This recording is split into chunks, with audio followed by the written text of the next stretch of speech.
समन्त चक्रवालेषु अत्र गच्छन्तु देवता सन्धम्मं मुनिराजस्य सुनन्तु संगमुक्तदं धम्मश्रवण कालो अयं बदन्ता धम्मश्रवण कालो अयं बदन्ता धम्मश्रवण कालो अयं बदन्ता नमो तस्से भगवतो अरहतो सम्मा सम्बुद्धस्से नमो तस्से भगवतो अरहतो सम्मा सम्बुद्धस्से नमो तस्से भगवतो अरहतो सम्मा सम्बුද්දස්ස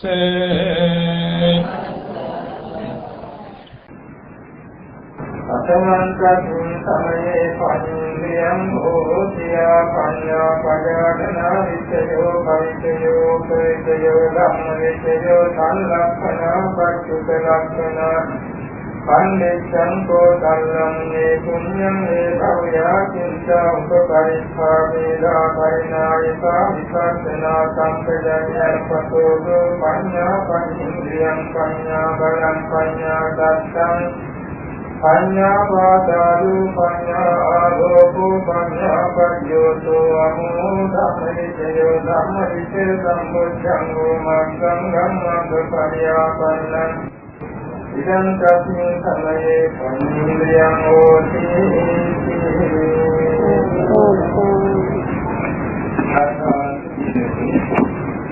සුනෝපාපේරු ආපේයතු රණතු සම්මා සම්බුදුරජාණන් වහන්සේ දේශනා කරන ලද අභිධර්ම කේතකයේ ධම්ම සංගමේ ප්‍රකරණේ ප්‍රඥාව හඳුන්වන සූත්‍ර පාඨයක් ඒකපාත උනේ ධර්මදේශනයේ සඳහා අපට නිමිති වෙන්නේ ප්‍රඥාව සම්බන්ධ දේශනාවක්. ඒලාට කලින් අපි මේ ප්‍රඥාව සම්බන්ධ කරුණු 12ක් ඉදිරිපත් කරන්න බලාපොරොත්තු වෙනවා. මේ මාතෘකාතර සූත්‍ර පාඨයේ තියෙන ප්‍රඥාවේ ගුණනාම 30ක්. ඒ ඔක්කොම ඉස්සර කරන්නේ ඒ ප්‍රඥාවේ තියෙන උසස්ම පැහැදිලි වෙනදාගේ ප්‍රධාන ප්‍රකාශ කෙරේ. එතන සඳහන් වෙනවා අපමණ සතියින් තමයි පඤ්ඤේන්ද්‍රියං හෝති. ඒ කියන්නේ අපි සෝමනස්ස සාගත සිතින් නුවණින් යුතුව කුසලයක් කරනකොට ඒ යෙදෙනවා ඉන්ද්‍රිය කර්ම 8ක්. ඒකක් තමයි පඤ්ඤේන්ද්‍රිය කියන්නේ. මොනවා ඉන්ද්‍රිය කර්ම 8? සත්‍යේන්ද්‍රිය, වීර්යේන්ද්‍රිය, සතිේන්ද්‍රිය, සමාධිේන්ද්‍රිය, පඤ්ඤේන්ද්‍රිය, සෝමනස්සින්ද්‍රිය, ජීවිතේන්ද්‍රිය, මනෝන්ද්‍රිය කියලා. ඒකක් තමයි පඤ්ඤේන්ද්‍රිය. ඒකට මේ පඤ්ඤේන්ද්‍රිය මොකක්ද කියන්නේ මේ වචනේ ප්‍රයෝගයෙන් දැක්වෙනවා. පඤ්ඤා, පජානන, විචයෝ, පරිචයෝ, ගම්මවිචයෝ. කාලලක්ෂණ, උපලක්ෂණ, පච්චුපලක්ෂණ, පණ්ඩිතං, ඕදාලං, මේ පුඤ්ඤං, මේ භාව්‍ය, චින්තා, උපකාරිකා, භූරි, මේදා, පරිණායිකා, විපස්සනා සම්පජාඤ්ඤං පතෝදු පඤ්ඤා පරිමුක්තිය පඤ්ඤා බලං පඤ්ඤා සත්තං පඤ්ඤා භාගාදෝ පඤ්ඤා ආලෝකෝ පඤ්ඤා පච්චෝදෝ අමෝහෝ ධම්මවිචයෝ ධම්මේචේ සම්බුද්ධංගෝ මග්ගංගං මග්ගපරියාපන්නං එනම් 30ක් වෙන ප්‍රකාශ වෙනවා.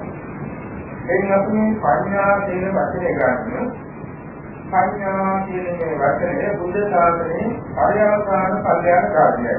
ඒ කියන්නේ බුද්ධ ශාසනයේ තියෙන කල්යාණ ධර්ම තුනක්. ආදි කල්යාණ, මධ්‍ය කල්යාණ, පරිවර්තන කල්යාණ. බුද්ධ ශාසනයේ මුලම කල්යාණ ධර්මයේ සීලයයි. මැද කල්යාණ ධර්මයේ සමාධියයි. අවසාන කල්යාණ ධර්මයේ ප්‍රඥාවයි. ඒ නිසා දැන් මෙතන මේ ප්‍රඥාව නැති බුද්ධ ශාසනයේ උත්තරී කරේ කල්යාණකාරී කියන්නේ එන්නේ.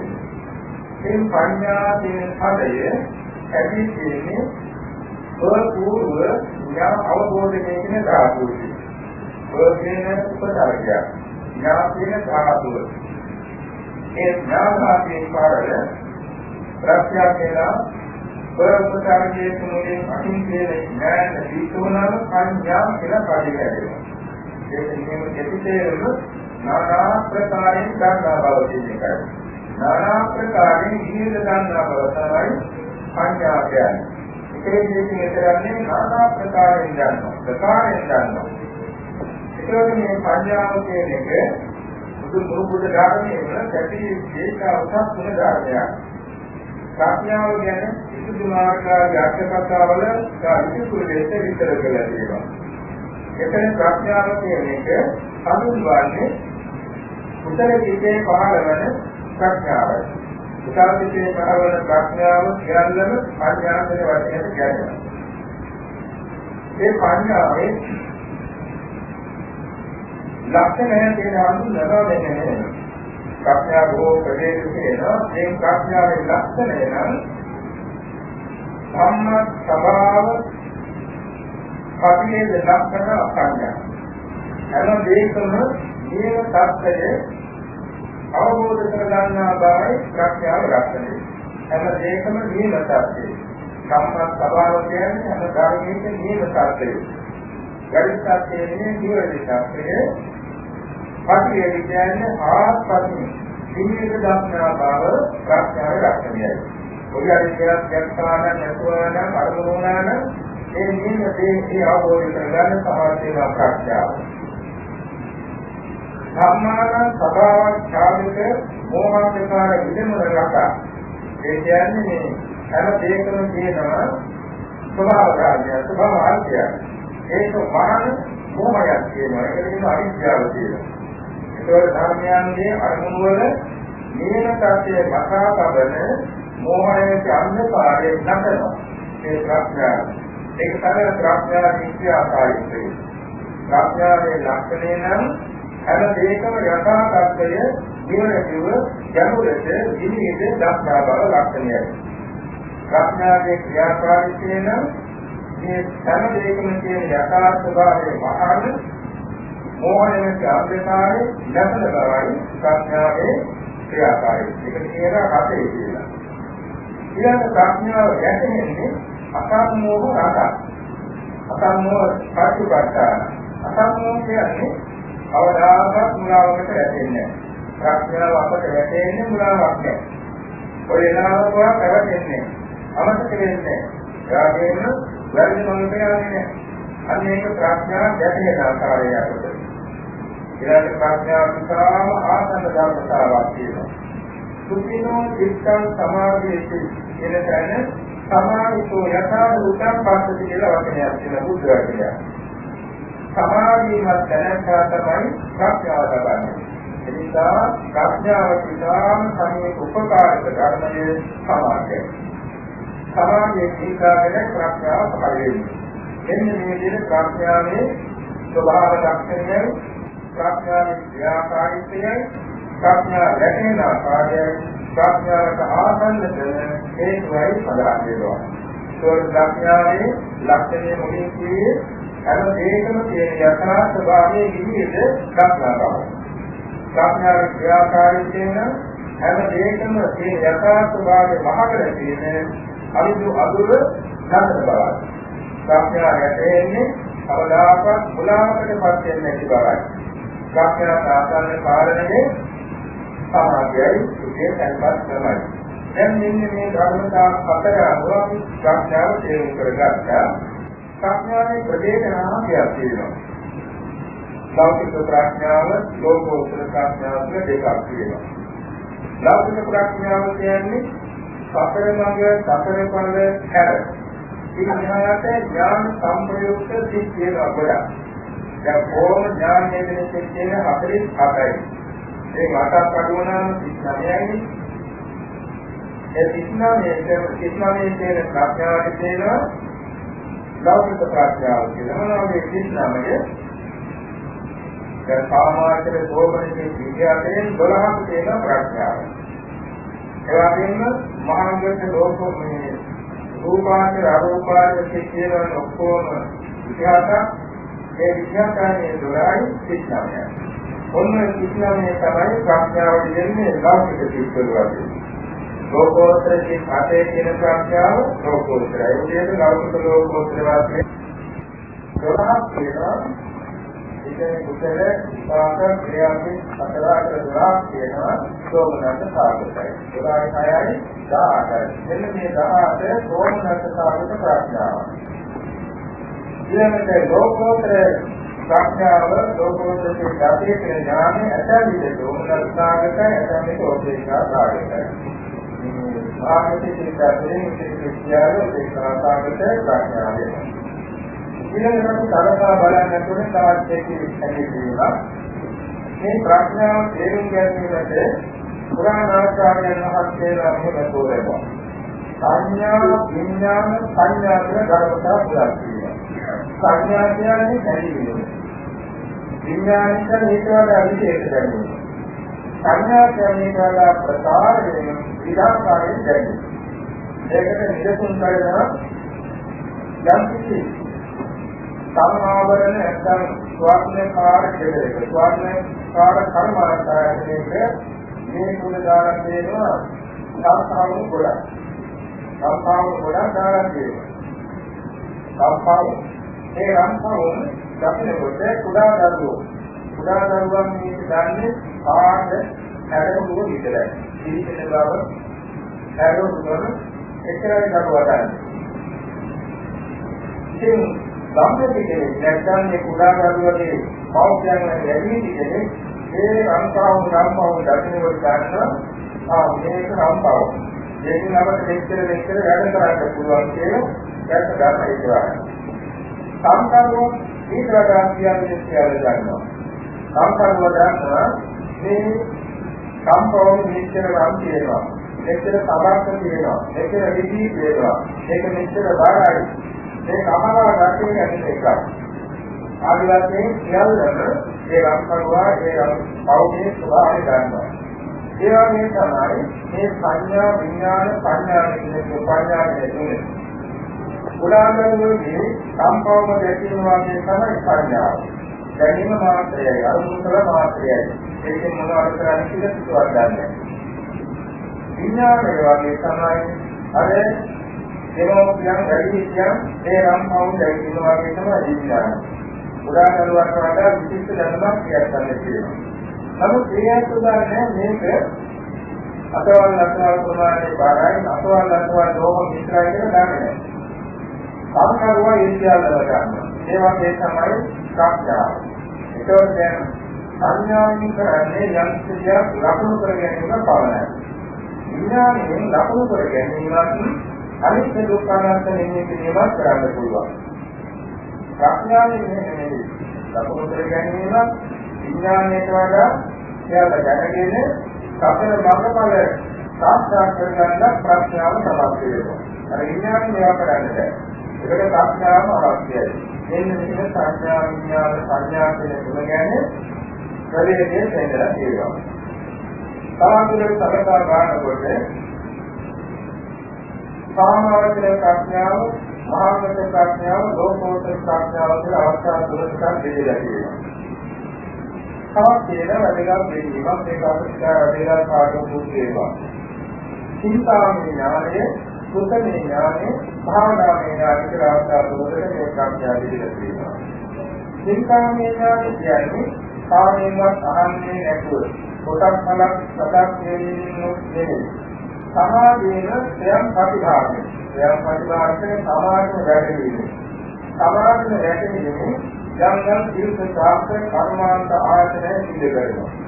දැන් බලන්න මාර්ග සම්පූර්ණ වාසේ වාස හතේදී ආකාර පිටදන් බැරි ප්‍රශ්න රාශියක් ඉදිරියවන වාස හතේදී ඊළඟට අනිත් පරිචාර වල උත්තරයන්ගේ ප්‍රශ්නයන් පාස්සේ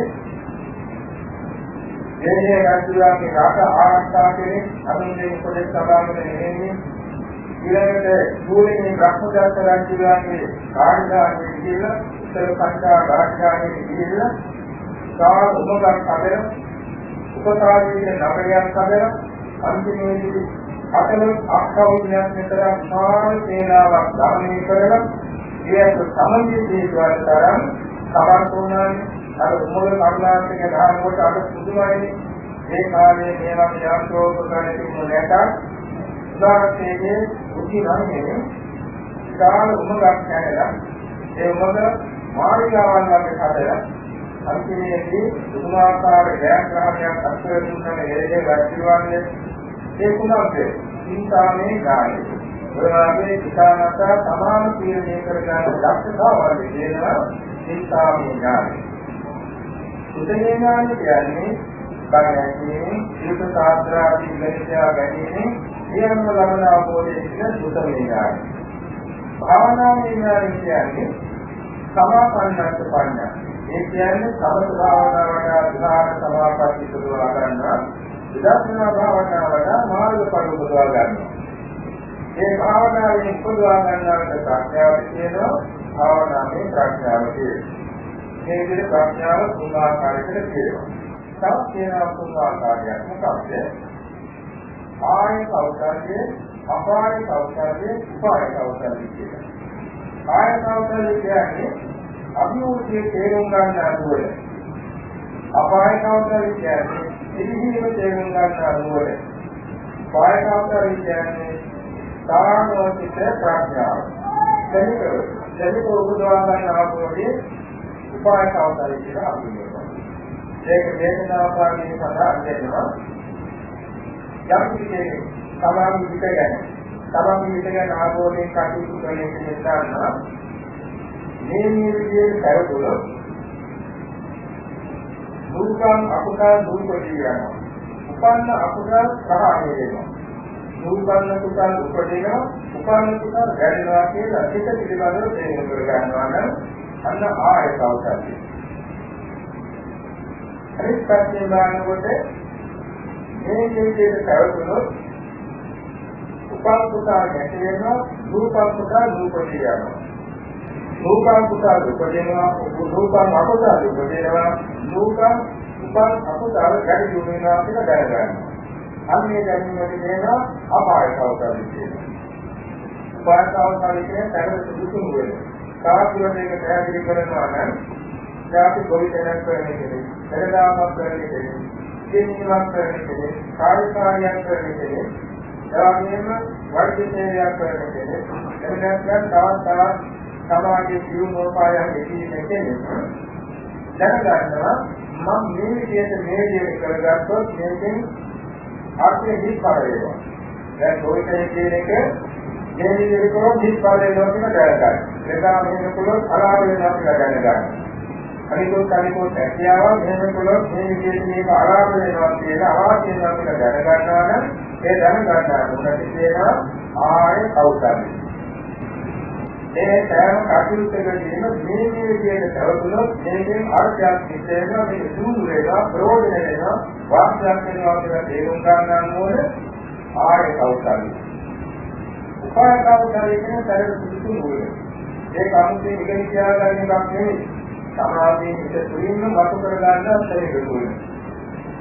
අද බණකතාවක් කියනවා අපි බෝසත්තුන්ලා අපිට කවදුන්ටනේ සමීප රටවල් දෙක එක රටක බෝසත්තුන්ලා වාසය කළා. ගමම රටේ තවත් අතුරු කෙනෙක් වාසය කළා. ඒ දෙකෙන් අතර තියෙනවා රාජ්‍ය සීමාවක්. ඒ රාජ්‍ය සීමාවේ ජීවිතේ කාර්ය කෙනෙක් ඉන්නවා. ඉතින් ජරාතේම කවුරුත් මේ කාර්යයන් ආශ්‍රය කරනවා වගේ උපදේශ කරනවා. එක දවසකදී මේ සතුරු රජුව පොලිසාරයන් එක්ක යුද්ධයක් කරන්න තීරණය කළා. ඒ රට අල්ලා ගන්න. පොලිසතුන් වාසයක රට අල්ලා ගන්න සතුරු රජුනේ සමීප රජුනේ තීරණය කරලා ඊවනේ යුද්ධයේ පිටුම් කළා. ඒ කියන්නේ ඉස්සර කරුණ දුන්නා. කරුණ දීලා ඉල්ලා තාපයන් වාසයේ වැඩලා ආවා. ස්වාමීනි අපි අහවල් දවසේ මේ සමීප රටක් එක්ක යුද්ධ කරනවා. අපි දෙපාර්ශ්වයෙන් කාර්යය කාර්ය පරාජය. ඉතින් කියන්නේ සාමාන්‍යයෙන් වාසේ ජයයෙන් බාරගන්නවා සම්මුණාතර ජය ලැබෙනවා. අනිත් රාජ්‍යවා පාදිනවා. ඉතින් මේ පළවෙනි මේ රාජ්‍යවා ඡායනයකට පත් වෙලා බලවත් විශ්වාසයෙන් තමයි රැකෙන්නේ යුද්ධ සංග්‍රහය කළා. ඊළඟට බෝධිසත්වයන්ගේ විද්‍යාවේ සාපේක්ෂව ළඟ දෙවිවා. දෙවොන. බෝධිසත්වයන් වහන්සේ ඉන්නවා ස්වාමීන් වහන්සේව කතා කරන්න යනවා. අනිත් කර්යෝ තමයි මේක ආරම්භ කරන්නේ. අපි දෙපාර්ශ්වයෙන් කාටද ජය කාටද කරන්නේ. ඒ සාපේක්ෂව දැනගෙන ඉන්නවනේ. ඒක හේතුව කිව්වා සමුන්නාරයෙන් පරාජය වෙනවා. ඒ ඕනම කෙනෙක් එහෙම පස්සට යනවානේ. නමුත් බෝසතාණන් වහන්සේට තියෙන ආනුපස්තික ඥානෙ කියන ඔය උපාය කවුරුයි. උපාය කවුරුයි කියන දැනුතුළු සුවතුන් වහන්සේ පාවිච්චි කරනවා. උන්වහන්සේ ආවා ඒ රාජ්‍යෝ දිනන්නේ මා කාර්යයේ કોઈ වෙලාවක કોઈ ආකාරයකට. ඒක දායකයන් වහන්සේ කිව්වා දෙවක්නේ දෙකනේ උග්‍ර කටක් කරනවා. උග්‍ර කටන කරනකොට දෙපාර්ශ්වයේම ආර්ථික අධිකෘත ආරක්ෂක දේවතාවු දෙන්න අහසේ සටන් කරනවා. සමුන්නාගේ පැත්තේ දේවතාව කළු උරුතලේ වගේ අනිත් පැත්තේ යාගාමින කටිවන්නේ පැත්තේ ආරක්ෂක දේවතාව සුදු උරුතලේ වගේ දෙන්න සටන කරනකොට කළු උරුතලේ පරදිනවා. සුදුසුකම යාගන්න. ඒක සමුන්නාගේ පිළිදේ විලාසයට පස්සට සමුන්නාට පරදිනවා.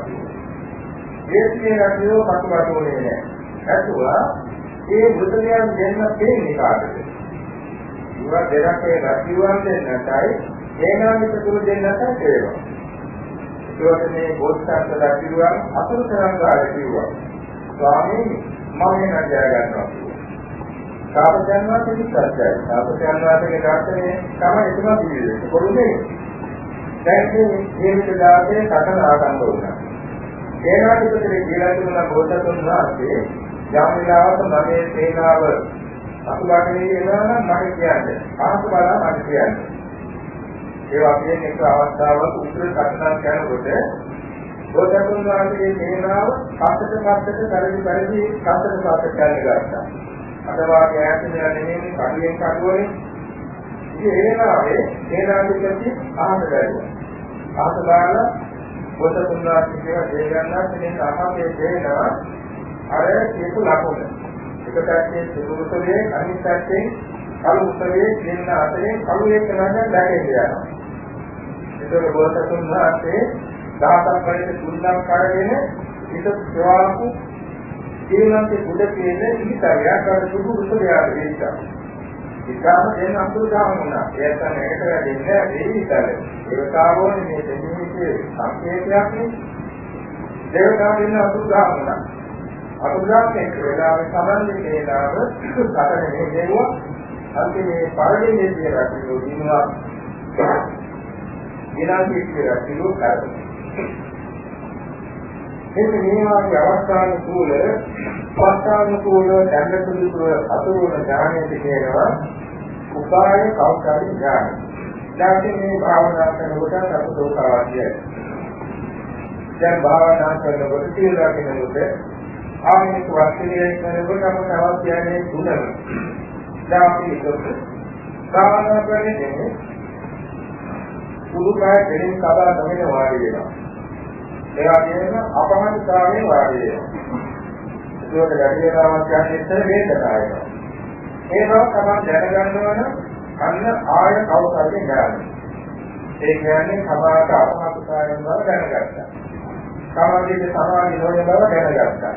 ඒ දැනගත්ත බව අපාය කවුරුහරි ගන්න. ඊළඟට තමයි හිතෙනවා මම මෙහෙම වාඩි වුණොත් හරි වේදනාවක් නෑ. ඒ වගේම මම මේ දෙයට අත තියාගත්තොත් හරි. මේ දෙයට අත තියාගත්තොත් හරි. මම අනිකොත් බාහිර කිසිම ඔක්කොම අතර ගන්නොත් හරි. මට මේ ලැබෙච්ච කුසල අරමුණ පහදන් ප්‍රතිකරොත් හරි. ඒ වගේම ආස්වාද ප්‍රාස්වාද අරමුණ මෙහි කරන්නේ ඒ අරමුණේ මුලමඳාක පොඩි තේරෙන්නේ කරත්තොත් හරි. ඒ ඔක්කොම තේරුම් අරගෙන භාවනා කරනවා. අන්න ආයත අවස්ථාවේ ඥානයි. ඊළඟට දැන් යම් කිසි විදිහේ සමගිය ධ්‍යානය අතිවුවා. ඥානය දුන්නකොට උපාය කවදාද ඥානෙ අල්ලගන්නවා. අල්ලගන්නවා කියන්නේ දුවන සිිතේ දුවන්නේ නොදී තමයි මේක තැනට ගන්නවා. ඒකට තැනට සුදුසු නොවන හැටිරෙව්වා. ඒ වගේම දැන් වෙන අරමුණක් ආවා. එන අරමුණක් කෙනෙකුට ඒක සම්පූර්ණ ඉතින් ප්‍රතික්‍රියා කරනවා. අපි මොකක්ද දැක්කා කියලා කායිකවයි කියන්නේ මකයි කියන අර්ථාත්මක ආකාරයෙන්ම. අන්න තමයි සුදුසු නොවන හැටිරෙව්වා. එතනටම තමන් කරේ දේවල් නැතිනේ තේන්න පටන් ගන්නවා. එතකොටත් මේක කියන්නේ උපාය කවදාද කියනකොට.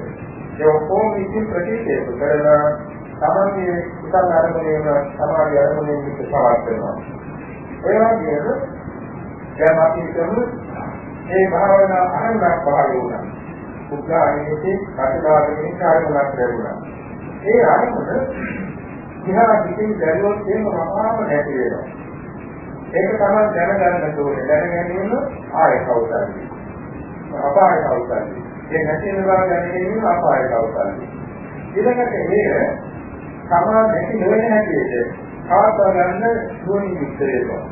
ඒ කියන්නේ දිහා බලන්න ඒකට ආශා කරන්නේ තමන්ගේ කර්මන අර්ථාත්පන්දා තරමනේ කියලා ඒ අනුව ඉත ගන්නවා වහා. අන්න උපාය කවුරුද? ඒ වගේ ආවතාවේ ඉන්නේ ආය කවුරුද අපාය කවුරුද උපාය කවුරුද තුනම සම්ප්‍රයෝජන වෙනවා. අනිත් කඩවලදී තේරෙනවා. විද්‍යාව කියන්නේ දෙවෙනි කටයුතු කරන්නේ කියන්නේ කතා කරන්නේ කියන්නේ. ඒ හැම තැනකදීම මේ තුන් ආකාර ඥානය අපට අවශ්‍ය වෙනවා. අපට ප්‍රයෝජනවත් වෙනවා. අන්න ඒක තමයි ආය අපාය උපාය කවුරුද කියන්නේ. තව තියෙනවා දුක්ඛේ ඥානය, සමුදය ඥානය, නිරෝධේ ඥානය, මාර්ග ඥානය ආදී වශයෙන් ඥාන හතරක්. තව තියෙනවා ආත්ම ප්‍රතිසම්පදා ඥානය, ධර්ම ප්‍රතිසම්පදා ඥානය, විරුද්ධ ප්‍රතිසම්පදා ඥානය, ප්‍රතිභාන ප්‍රතිසම්පදා ඥානය කියන තවත් ආකාර හතරක් තියෙනවා. සමහර විට මේ එකක් තියෙනවා. දැන් බොහෝ දෙනා කියනවා ආර්ථේ නොදැන ගාථා සූත්‍ර පාඨ ආදී ඇතිවීම කීවෙන ඥානීය පාඩේ නැහැ කියලා. ආර්ථේ නොදැන ඒකම නොදැන ගාථා කියනවා. දැන් මේ ගාථා බුද්ධ වදනා ගාථා කියනවා, පූජා ගාථා කියනවා, සමාධි පිළිදේශනා ගාථා කියනවා, අර්ථයන්නේ. ඒකෝට මේ ඥාන සම්ප්‍රයුක්තේ නැහැ කියන එකෙන් කෙනෙක් හිතනවා කියනවා. ඕකේ කියනවා. සැබවින්ම ඒ ගැන අපි සාවධානය වෙන්න ඕනේ. කොහොමද මේක ඥාන සම්ප්‍රයුක්ත වෙනවද නැද්ද කියලා. ඒ කියන්නේ වැදගත් විදියක් කියනවා. ඒක පසුගිය කාලෙක අවුරුදු 20කට වගේ ඉස්සර ලංකාවේ ගැටීය බොහෝම සම්භාවනීය දෙස්වා පුණාසනවා. කවුරුත් කියන්නේ මහා බෝධිසත්වයෙක් කියලා. ඒතරම්ම මහා සත්‍යා සම්පන්න උත්සවී. මහා ඕතුනේ දෙස්වාමීන් වහන්සේ. ධර්මයේ පිටකයක් ඇති. අපට වඩා බොහෝම ගම්භීර ඥානයක් තියෙනවා. භාවනාව ගැන ත්‍රිපිටක කාරණේ ගැන. ඊවාසේ පරම ධර්මයේ පිළිවෙලේ සුඛ ප්‍රදානාචාරයේ කලක් වැඩ කරන ආරණ්‍යතුනි සාකච්ඡාත් මාත විහෙර වෙනවා කාර්යසංඛ්‍යය. එනම් බොහෝම හිතවත් නිසා සමහර ධර්ම කාරණාවට විහෙර වෙනවා. සදාසන් සංකේ විහෙර වෙනවා. සත්‍යදේශයක් ඒක කියන එක ප්‍රශ්නයක්. මේ වගේ අර්ථයෙන් නොදැන ගාථා සූත්‍ර පාඨයේ කියවෙමින් ඇති විඥාන සම්ප්‍රයුක්ත වෙනවා කියනවා. ඉතින් මේ ඇත්තටම මගේ මහත්යක් නෙවෙයි. ඒ ස්වාමීන් වහන්සේ කොහොම දන්නවා. දැනගෙනත් මේක මම නැහැ. මේ ධර්ම තරකට වඩා යම් විදියක් අහන්නයි කියලා මට හිතුණා. ඒ නිසා මම මේක කලින් විසඳන්න නැතුව ඒ ඥානන් මහත්යගේ වාගේ විසඳගන්න ඕනේ කියලා සම්පූර්ණ කරලා ප්‍රයත්න විතර බුදුගුණ වඩමින් සම්පන්න කළා. ඒ පාරම බුදුගුණ තුලින් මට යැපීමක් ආවා. ඒ මොකක්ද වැටෙන්නේ?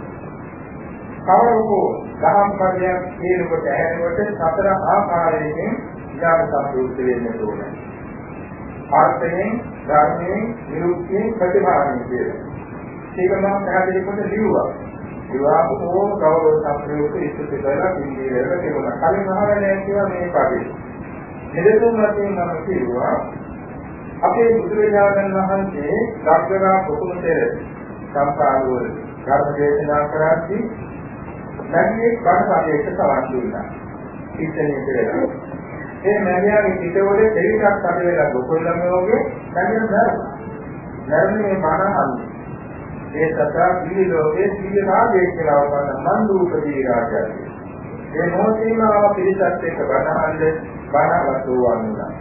ඒකෝට මේ මැදියාට බණපදේ නිසා ඥාන සංප්‍රයුක්ත කුසලයක් පහළ වෙනා දෙවලෝ උපන්නේ. ඒ දෙවලෝ ඥාන සංප්‍රයුක්ත උපන්න නිසා ගෝවාන්නේ. ඒකෙන් පැහැදිලි වෙනවා නැගියට උනත් මේ බණපදයේ ආශය නැති උනත් ඥාන සංප්‍රයුක්ත කුසල පහළ වෙනවා. මොකද ඒක කියනවා තවත් යුක්තියක්. බුදුරජාණන් වහන්සේ මගධ භාෂාවෙන් ධර්ම දේශනා කරනකොට අහන්නා වූ අය සමතරගේ භාෂාවෙන් ඒක වටහා ගන්නවා. ඒක බුදුරජාණන් වහන්සේගේ පාරමී බණක් අනිත්‍යයක් නෑ. අපේ ලංකාවේ සිතුල්පවුලේ එකදහම් ගන්නවා නම විතර සංඛ්‍යාවේ ධර්ම දේශනා කරන්න පුරුදු වී සිටින කඩාවතුන් එළනිසා. කඩාවක ඒ කඩාවක අයිනේ මොකක්දේක මේ බණහන්න හැමදාම එනවා. මේ රහතන් වහන්සේ කෙරේ පුදුම කරුණාවක් මේ මොහොතේ කියන විතර බණහන් දෙනවා. අද මිනිස්යා අතරේ තියෙන ඈතින් ඉඳලා බණහන්.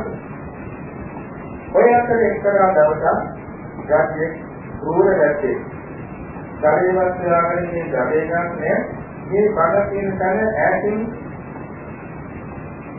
දෙතවන් දොතරුවා බණහන් මේ මොහොතට ඉඳලා බණ ගන්නවා. ඉතින් මේ බණහන් මේ මොහොතේ ඉතින් බණාගින්නේ මොකක්ද? අර ධර්මයේ කෙරෙහි පැහැදිලිව යුතුව එම රහතන් වහන්සේගේම ධර්මයේ නැගෙන්නේ ධර්මයේ කියලා වුණා. ඒ දරුවා වයස 7ේදී එම රහතන් වහන්සේලාගේ ශරීරයන කවුද? වයස 7ේදී එම රහතන් වහන්සේලාගේ ශරීරයන කවුද සතරවත් වුණා. ඒක මොකක්ද? මනුලව හේතු උත්පත්ති ලැබේ බණාතනේ සිට කුසලයකට. ඒ කුසලයේ දෝෂයකට ඒ දහම්පද වචනාර්ථ වශයෙන් තේරුන්නේ නැහැ. නමුත් ඒකේ ඥාන සම්ප්‍රයුක්ත කුසල භාවයයි මනෝලෝපන්නේ කාර්යදලා රහත් වුණේ. සාමතෝවාගේ ධර්මයේ ඉලිපත් කළා. කාර්යක බුදුසසුන කාර්යයේදී ආරම්භ තේනාදනයක විසුණු වාක්‍යය දිනකතාවන කාත්‍රිකාවේ අභිධර්මයේ සත්‍යයන කරන පුරුද්දක් තිබුණා. ඒ શબ્දය ගාන තිබුණේ නිතර අහනවා. ඒ කලෑනේ ගාන තිබුණේ නිතර ඒ શબ્දයට සාම් දෙනවා. මේ ගාන තිබුණ අර්ථයේ අර්ථයක් නැතිනේ නෑ. නමුත් මේ නැවි කුසල බලයේ කොච්චරද උදාහරණයක් ඒ ගාන තිබුණ ජීවි ලෝකයේ සම්පත්තියින්ද. මේ ලෝකයේ සම්පත්තියද අපේ බුද්ධ ශාසනයේ බුද්ධ පරිනිර්වාණයෙන් පසු අවුරුදු 200කට ආසන්න කාලේ පාර්ලී පුත්‍ර නගරේ උගන්වනවා. ඕකේ නම ජනතාව. මේ ජනතාව කියන්නේ තනත්තා ධර්මඥයෙ වුණා. යෝගී ශාස්ත්‍රඥයෙ වුණා. ඒ අතරේ ධර්මාතෝක රාජිරුවන්ගේ කියා බින්දුසාර රාජිරුවන්ගේ කලින් පුත්‍රයා සුමන කුමාරයා. දෙවෙනි පුත්‍රයා ධර්මාතෝක. දෙවෙනි පුත්‍රයා මාපුතේ ඉතිරියේ මවට දොළ දුකක් උපන්නා. ඊළඟ හදායි පාකාගෙන සල්කටට සහස්තයේ ඉඳගෙන කඩේ ගැරේ පරවම් කරනවා. ඉතින් මේ සායවාක්‍යම් බ්‍රාහ්මණයන් කියන මේක ඉතින් ඉතල ගන්න බැරි වුණා. ඒ කියන්නේ කැමැත්ත ඉතල ගන්න බැරි වුණා. ජනතාවන ගෙන්නවා. ජනතාවන ඉතලෙවුවා. සංග්‍රහයක් ඉති කරන ධර්මයට වාගේ ජීවිතේ දේවල් පිළිදෙන ඊළඟට දෙනකොට සතුපාත්මේ රත්තරන් පාටයි, ඉදි පාටයි, ගෝල ආකාර වස්තු දෙකක් හදලා ඒ මැද්දේ පාරියම් කාර්යයක් කරනවල ගැරේන් කරනවා වෙනකොට කණිවල හදලා දෙමින් වාස්තු ත්‍රිකාවතින් වඩම්මද ගැරෙන වාගේ කරවල මෙන්න ඉතින් මෙන්න ආද ඒ කුලදී සබා ගන්න, පය සබා ගන්න මෙන්න ගැරේන් කරනවා කියලා කෙරේ. එතුමා අනාගත වාක්‍ය කියනවා මේ මව්කුසේ ඉන්න දරුවා මුළු ජීවිත චක්‍රයක් දෙනවා. ගමදිවට අගරාග වෙනවා.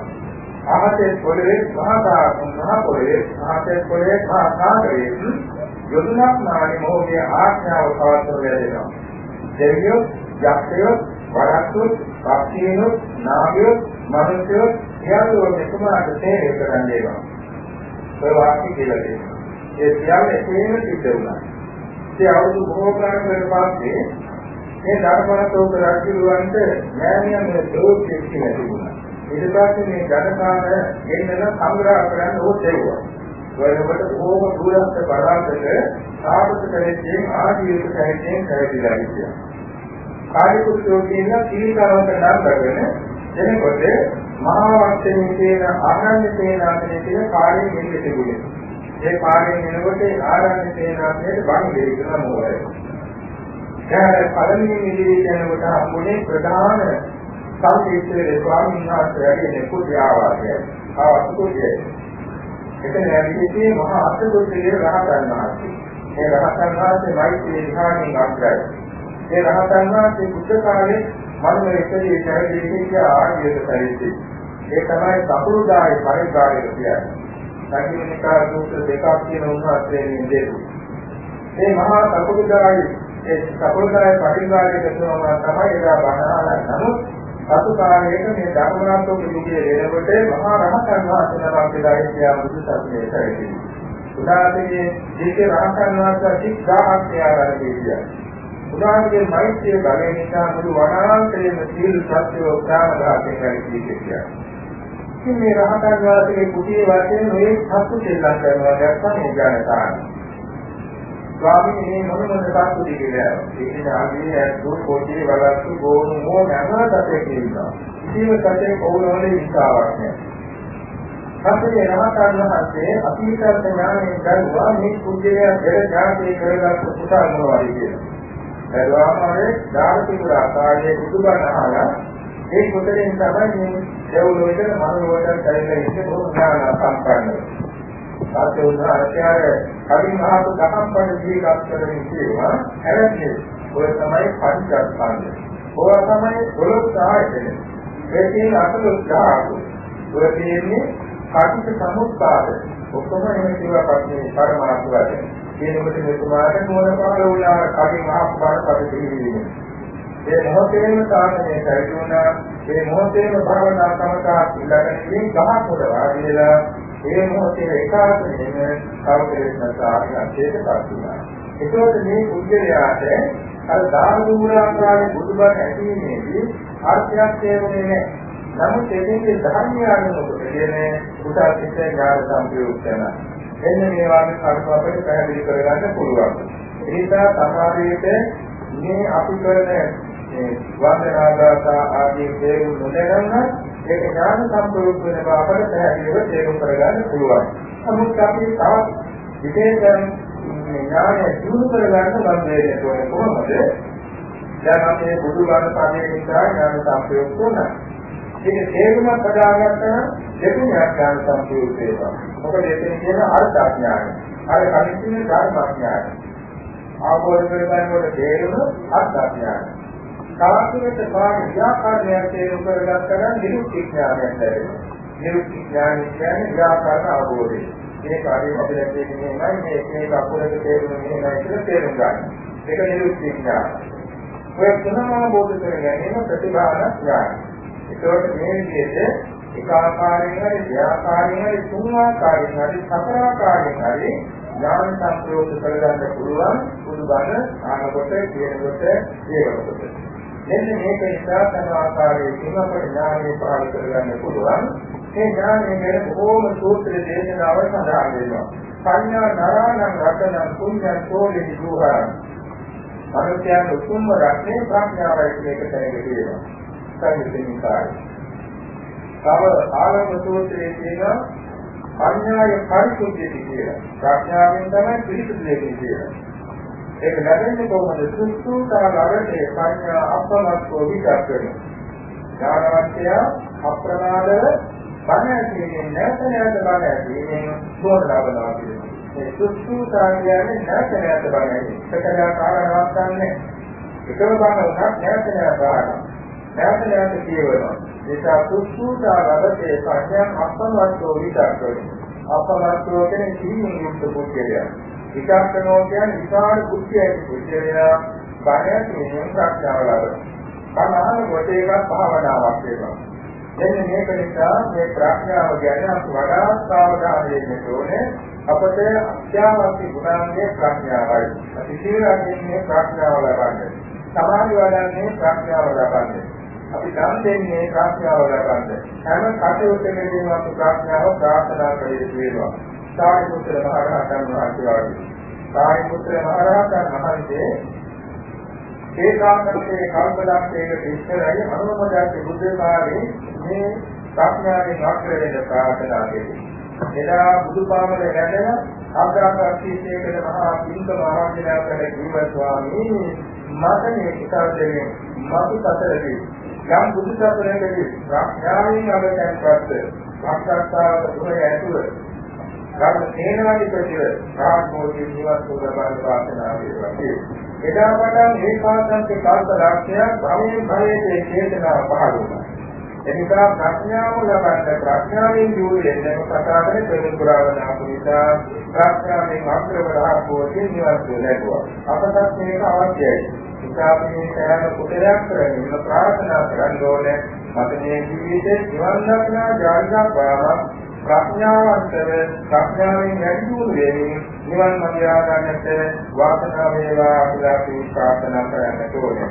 අපේ සර්වඥයන් වහන්සේ ප්‍රඥා අධික බෝධිසත්වයන් වහන්සේලා වෙනත් බෝසතාණන් වහන්සේලාට වඩා ඉක්මනින් සාරාංශක කල්පලක්ෂයේ කියන කෙටි කාලය තුළ ලෝකලා කුද්ධාතයේ පත් වූයේ ප්‍රඥාව අධික නිසායි. ඒක ඒ ප්‍රඥාවෙන් අධිකව බෝධිසම්භාර පුරාවන අපේ සිද්ධාර්ථ ගෞතම සාතුනිකයන් වහන්සේ එයිනවරු 2590 කුමාර කාටකද පෙර බුද්ධගයා සුන්දරමෝමේ විද්‍යාර්ථී බෝධි ආර්යයන් වහන්සේ පිළිගදී මාන පරාජයකට ලෝතුරා පුදුනා. තමන් වහන්සේ ආબોධ කරගත් ගාම්භීර ධර්මයේ නානා විද්‍යාවේ ලෝක ආબોධ කරවන පිට ස්වාධාත ධර්මස්කන්ධයේ දේශනා කළා. ඒ දේශනාවෙන් අවදි වූ නෝනැති ජනතාවගෙන් සුනිතා සංකේතයෙන් 9 කෝටි 8 ලක්ෂයක් දෙනා මඟපල නිවන් සුව සාක්ෂාත් කරගත්තා. තමන් වහන්සේ ආශ්‍රයාවේ කෙළවර අනුපාදිතේක පරිණිරවාණය පිළිවන් වැඩිය. කාතන් වහන්සේලා ප්‍රේමී වුණා. ආර්යයන් වහන්සේලා දුගතිගාමී වුණා. යතිජනතාවකෝගේ කර්මාවු විමුක්තිය කිය. කඩේ යාමස්ථානද එවමනවදී කොරොස්නා ජනපද සාරිකාණ ඉගන් පොකුණු මාර්ගාදී කියන්නේ නැස්තාවතේ වුණා.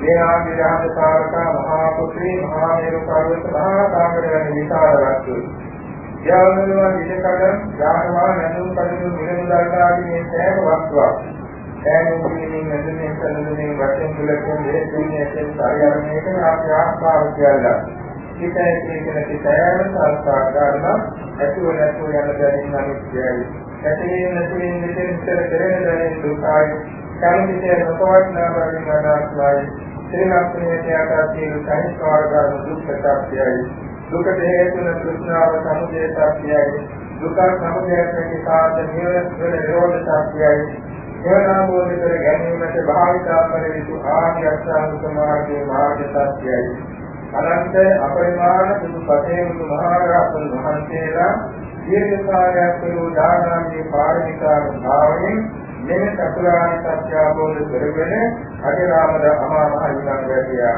සතර කර්මයේ කල කෙලෙස් දුරුනන නිවාසාන්ත නිවනින් සේවදාන බුදු පතේමුතු මහා රහතන් වහන්සේලාට සිතින් කයින් වශයෙන් සමසල්ලි අපේ ගෞරවාචාර්ය උත්තමාංග නමස්කාරය වේවා.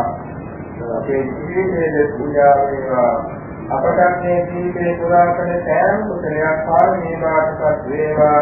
සතු භෝගයේ චතුරාර්ය සත්‍ය ධර්මයේ සුවසේ අවබෝධ වේවා. ආශා ප්‍රාර්ථනා පිළිතුරු ගන්නවා.